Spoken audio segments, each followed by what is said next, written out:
qu'est-ce qui se passe sur les prix de l'alimentation? On a aujourd'hui un taux de marge de l'industrie agroalimentaire qui est le plus élevé depuis 1994, à hauteur de 47%. C'est un espèce de jamais vu. Et pendant ce temps-là... Vous le sortez d'où, ce chiffre? Parce que chacun se renvoie la balle quand même sur cette histoire de marge. C'est les sources les plus officielles, y compris les Échos. J'ai les papiers des Échos. 47%, ça voudrait dire que sur un paquet à 1 €, il y a 47 centimes. Ça veut dire que... Non, quand on dépense 1 € dans la marge finale. Mais bon... Oui, c'est ça. Lisez les Échos, le journal patronal vient de dire le taux de marge des entreprises n'a jamais été aussi élevé en France, il vient de bondir de 1,5 points, donc c'est absolument une déformation de la valeur ajoutée qui est tout à fait considérable. Ça veut dire qu'on a un gavage pour les uns et qu'on a un rationnement pour les autres. Il faut dire concrètement ce que ça veut dire. Moi, quand il y a 10 ans, je rencontrais les gens et qu'on me disait qu'on sautait un repas, c'était l'exception et ça me faisait un blanc à l'estomac et j'en avais le souffle coupé. Et aujourd'hui, toutes les semaines, j'ai des gens qui viennent à ma permanence et qui me racontent comment, oui, ils sautent des repas et c'est aujourd'hui un Français sur 3 qui se prive sur son assiette pour ses enfants. Voilà, on est dans un pays où une personne sur 3 se prive sur son assiette. Et pendant ce temps-là, alors qu'on sait que ça se gave en face, qu'il y a des dividendes records qui sont versés. Sur les 3 derniers mois, c'était des dividendes à hauteur de 50 milliards d'euros qui ont été versés aux actionnaires. Et bien, pendant ce temps-là, on a un État qui attend, un État qui ne fait rien, un État qui promet qu'il va y avoir peut-être une mission pour voir et qu'il y ait du dialogue. Non. Je voudrais comprendre, pour vous, qui est coupable de ça? Là, il y a manifestement, vous savez, les gagnants, les profiteurs de la première crise pendant le Covid, on peut les nommer, on les a nommés. C'était les assureurs, ça a été la grande distribution, ça a été l'industrie numérique. Et même si on a dit qu'il y avait des profiteurs de crise, à l'époque, on n'a pas agi du tout sur eux. Aujourd'hui, on a 3 profiteurs de la crise post-guerre d'Ukraine, de la crise de l'inflation. On a les transporteurs, notamment les transporteurs maritimes, CMA, CGM et compagnie. On a l'énergie, gaz, électricité et essence.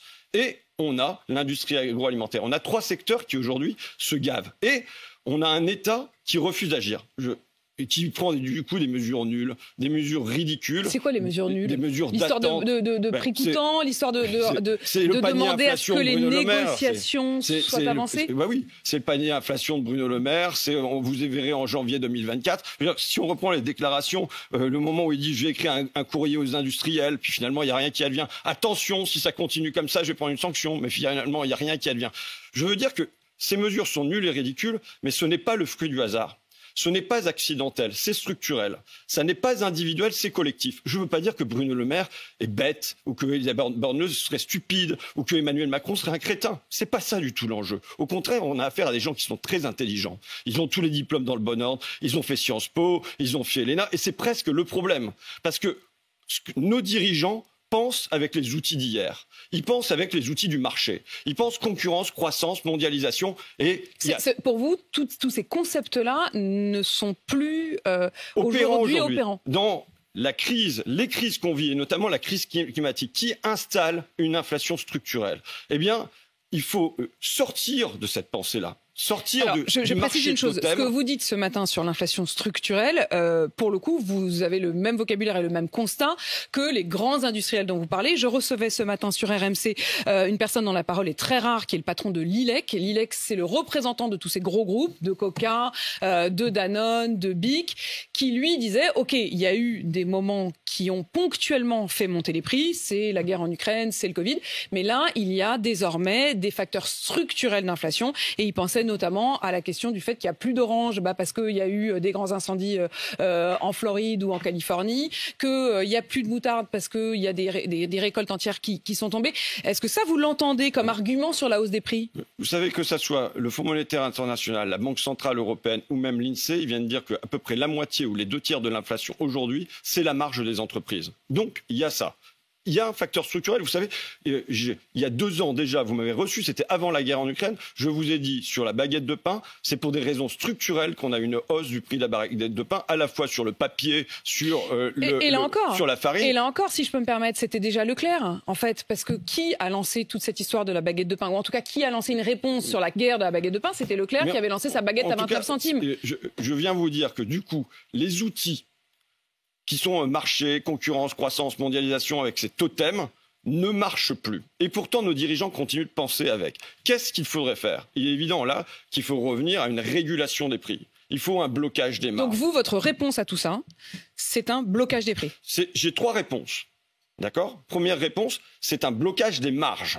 Ça veut dire que dans l'industrie agroalimentaire, il a existé pendant longtemps quelque chose qui s'appelait le coefficient multiplicateur.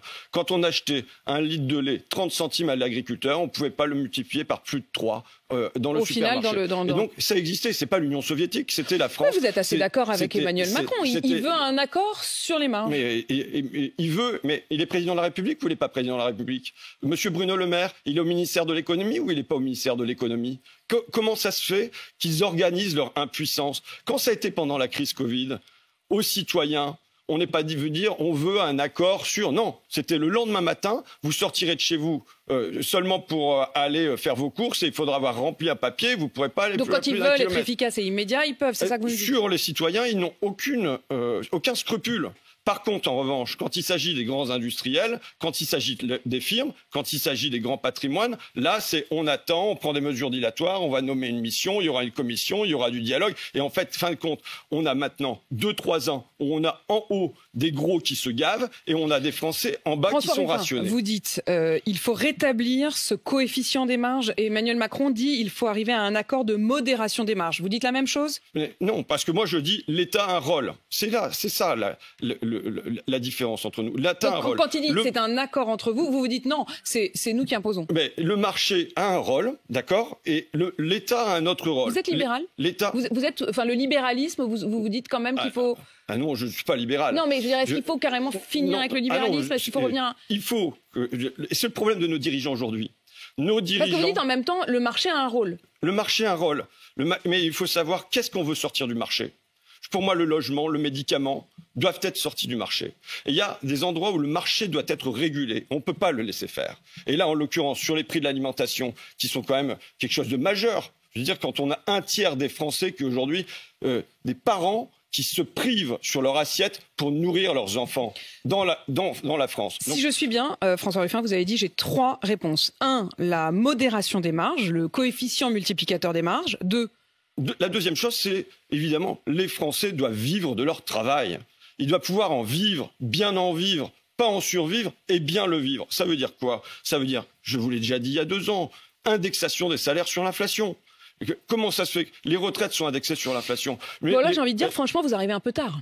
Mais non, mais vous arrivez un peu tard, François Ruffin, parce que c'est le cas. J'ai reçu le gouverneur de la Banque de France ici même il y a quelques jours, qui annonçait sur cette antenne que précisément la perspective, c'est que les 2 courbes vont se croiser et que les salaires vont augmenter plus vite que l'inflation. Ça sera même mieux que ce que vous demandez, puisqu'ils vont augmenter plus que l'inflation. C'est très bien, mais c'est une très belle perspective, Madame Apolline de Malherbe. Mais depuis 2 ans, les Français, les salariés ne vivent pas dans une perspective. Ils vivent dans une réalité. Et la réalité, c'est qu'aujourd'hui, il y a au moins 2 points qui sont passés, qui ont été grugés par l'inflation chez les salariés, c'est-à-dire chez les gens qui travaillent. Il y a eu 2 points qui ont été grugés. Et 2 points, c'est pas rien, parce que c'est une moyenne. Mais ça veut dire qu'il y en a, c'est peut-être 3, 4, 5 points. Et quand on est au ras, pardon, gruger, quand vous dites gruger, c'est une perte de pouvoir d'achat, c'est ça que vous voulez dire. Et donc, quand on est au ras, quand on a un tiers des Français, c'est toujours un tiers. Je veux qu'on retienne ce chiffre. C'est le même tiers à chaque fois? En gros, c'est le même tiers. C'est qui? On a un tiers des Français qui aura de l'eau. Alors, c'est la France qui travaille, les Français qui tiennent le pays debout. Vous voyez, qui prennent leur auto ou le métro pour aller au boulot, qui ont mal au dos, mais qui tiennent le pays debout. Et c'est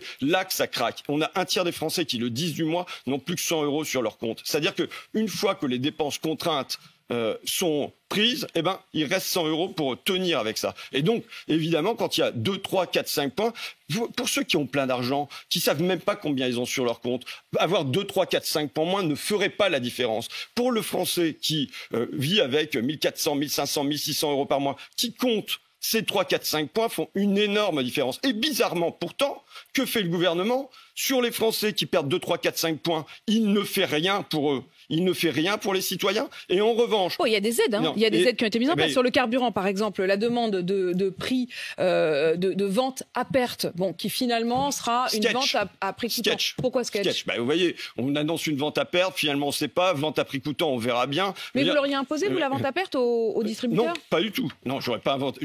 la vente à perte, normalement, est illégale. Normalement, la Première ministre devrait savoir ça, que c'est illégal. Donc, il ne s'agit pas d'avoir de la vente à perte. Mais par contre, regardez... Elle voulait changer la loi. Regardez le communiqué de Madame Borne. Vous l'avez apporté, là, vous l'avez sous les yeux. Malheureusement, vous savez, on est bien obligé d'en rire sur les marges. Alors, vous savez où était M. Pouyanné hier ? Non. Monsieur Pouyanné, hier, il était aux États-Unis pour aller faire la danseuse face aux actionnaires américains.